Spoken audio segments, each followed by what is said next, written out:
Worried about the thousands of chemicals that have reportedly been slipped into our food supply without FDA approval? Or that companies can simply declare their own ingredients as safe with no oversight? Well, let's talk about what it really means to be generally recognized as safe. Hello, I'm Monica Reinagel, and this is the Nutrition Diva podcast, a show where we take a closer look at the latest nutrition headlines and memes and sort fact from fiction. And today we are tackling a rather obscure regulatory term that lately has become quite a buzzword. GRAS, G-R-A-S, is a regulatory term for certain ingredients used in food manufacturing. It stands for Generally Recognized as Safe. There are some influencers out there suggesting that many of the ingredients that fit under this regulatory umbrella are anything but safe, or for that matter, generally recognized. So in this episode, I want to explain how the GRAS process really works, clear up some of the most common misperceptions, including about whether the EU allows fewer additives than the US, and hopefully leave you with a little more peace of mind about what's in your food. I want to thank the International Food Information Council, who recently hosted an in-depth informational session for food and nutrition professionals, featuring government and legal experts who were able to dispel a lot of misinformation on this topic. And I'm happy to have an opportunity to pass some of that clarity along to you. Before we get into some of the most common myths or misunderstandings about GRAS status, let's clarify some categories, because not every substance in food requires FDA approval. Everyday foods and staples, things like apples and flour, sugar, salt, oils, don't need to go through any formal FDA approval process. They've always been recognized as safe to eat. Anything that's added to these ingredients during the manufacturing process, whether that's things like vitamins or protein isolates or added fiber, preservatives, emulsifiers, thickeners, all of those things are considered to be food additives. Now, normally, a food additive would require pre-market approval from the FDA, meaning that the FDA would need to explicitly say that it is safe to use before you can include it in foods. However, certain ingredients are exempt from this requirement. The GRAS exemption says that if a substance is generally recognized as safe, it can be used in food without going through that formal petition process. But it is not just a matter of a manufacturer saying, "I think it's safe," and everyone just taking their word for it. Not by a long shot. To achieve GRAS status for a new ingredient, a company assembles a scientific dossier that describes the ingredient, how it's made, how much people are likely to consume, and the results of toxicology and metabolism studies. That's right, there have to be toxicology and metabolism studies here. And next, qualified experts must agree, based on publicly available science, that this ingredient is safe for its intended use. Now, at this point, a company has a choice. They can simply hold on to that dossier in case anyone asks for it, or they have the option of submitting their dossier to the FDA for review. If the FDA has any concerns or questions, the company can then amend it and resubmit it. Alternatively, the FDA may issue a formal response indicating that they have no questions about the dossier. So there are two things about this process that are a little odd. First, the no questions response indicates that the FDA has reviewed the dossier and has no objection to the company's conclusion that the ingredient is generally recognized as safe. However, the agency does not technically approve the applications or these ingredients.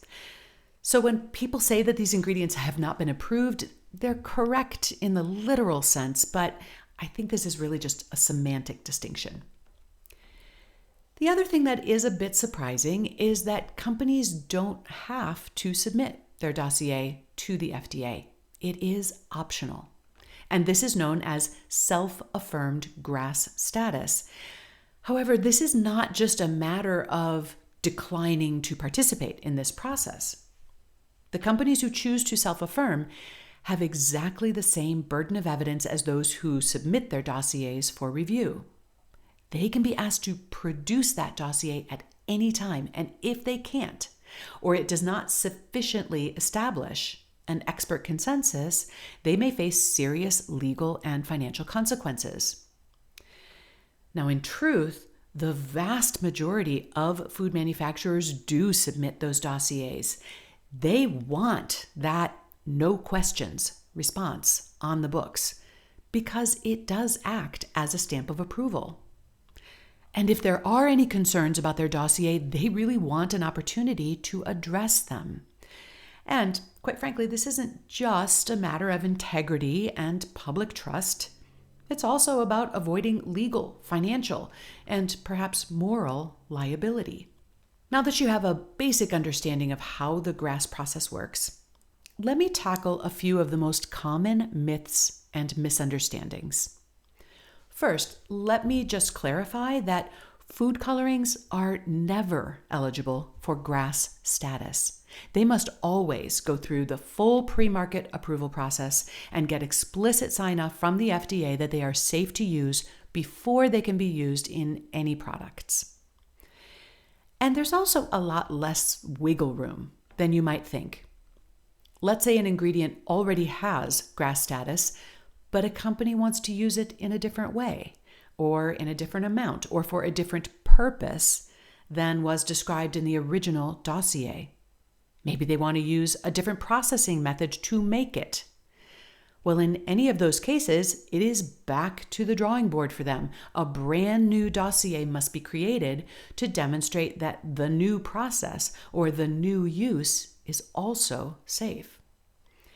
In other words, contrary to popular notions, a substance isn't just declared GRAS once and for all. It is GRAS only for a specific intended use and only at certain levels. I also see people claiming that this whole process takes place out of public view in some secret back rooms somewhere. Now, I'll grant you this process may be poorly understood, but it is actually pretty transparent. The studies that are used to justify safety must be public and peer-reviewed. Now, you can include unpublished studies as supporting material, but GRAS status cannot be granted exclusively on that basis.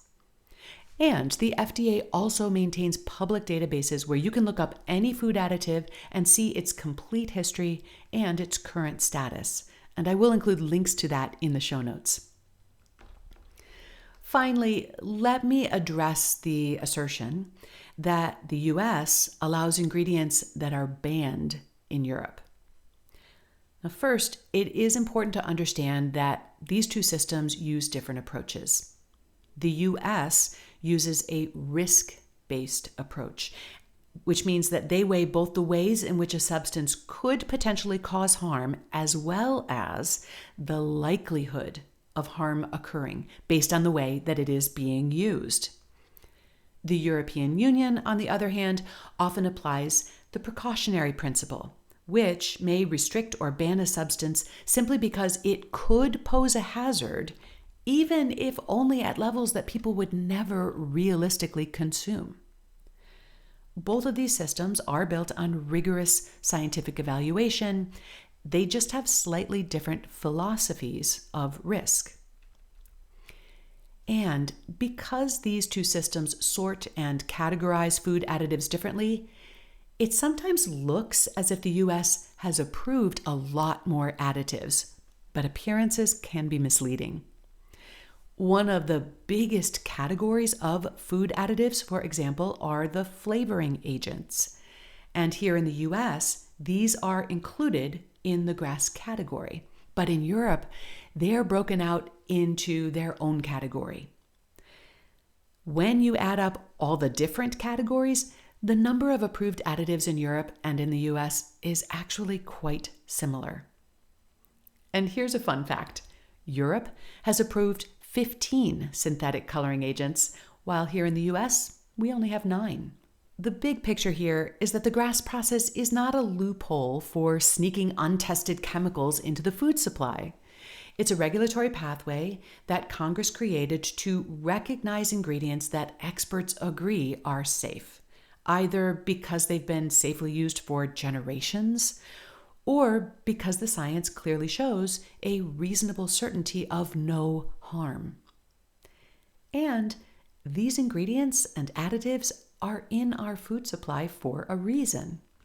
Now, some of them are definitely there to make our food more appealing and palatable, but a lot of those additives are there to keep our food safe and stable and affordable, sometimes even more nutritious.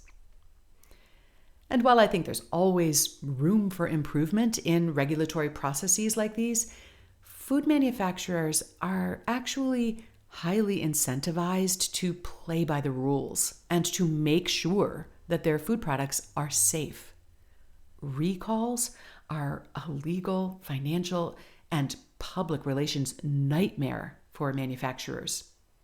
Honestly, I think they may go to far greater lengths to ensure food safety than most of us do in our own kitchens. So if you've been concerned about some of the things you've heard or read about food additives specifically and the GRAS process, I hope that this episode has cleared up some confusion and put things into perspective for you. If you have a question or a topic that you'd like me to tackle on the podcast, you can email it to me at nutrition@quickanddirtytips.com. And if you'd like to find out about having me speak at your next in-person or virtual event, you can learn more at wellnessworkshere.com.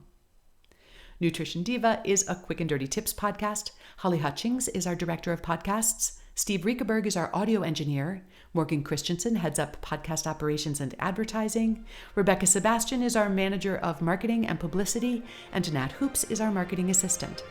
Thanks to all of them, and thanks to you for listening.